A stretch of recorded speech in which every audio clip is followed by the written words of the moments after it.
Today I'm going to show you how to make a wire portrait. First thing you need to do is create the shape for the head, about the size of your hand or a little smaller, and then you need to connect the end of the wire to the wire that's going to continue on using a hook and loop system. Then you're going to start creating the shape for the eyes by crossing the extra wire over the head shape and then back again.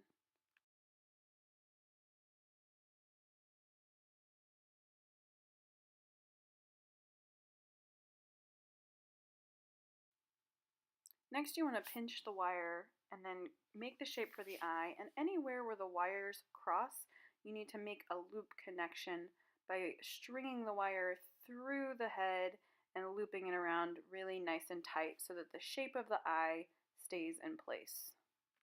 Watch carefully as I make the connection, taking the long end of the wire, stringing it through the face shape, pulling it nice and tight,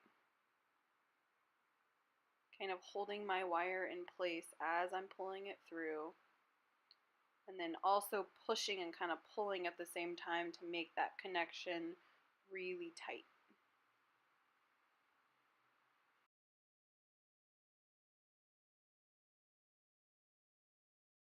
Then I'm going to continue my wire on and make the eyebrow shape over the first eye.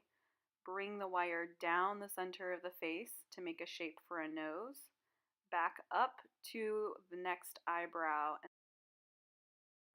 Again, my wires are crossing over, so I'm going to pull a nice tight connection through the face so that it will stay in place.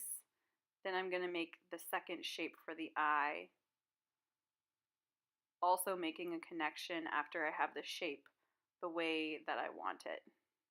Make sure those connections are pulled nice and tight through the wire so that the connections will stay in place and keep your face parts where you want them.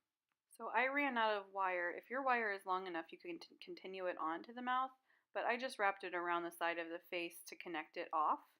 Now I'm going to connect another piece of wire so that I have enough to make the mouth. Again, I'm making those connections really nice and tight, pulling that wire through anytime the wires cross over, and shaping the wire into the shape of a mouth as I am working. So I made the top of the mouth. Now I made the connection. I'm pulling the wire back across to make the line for the bottom of the mouth, and now I'm just connecting the pieces so that there are no sharp points sticking through. Use your popsicle sticks to make those edges that are poking out stick down. Please write your name and class code on a piece of tape attached to your wire portrait.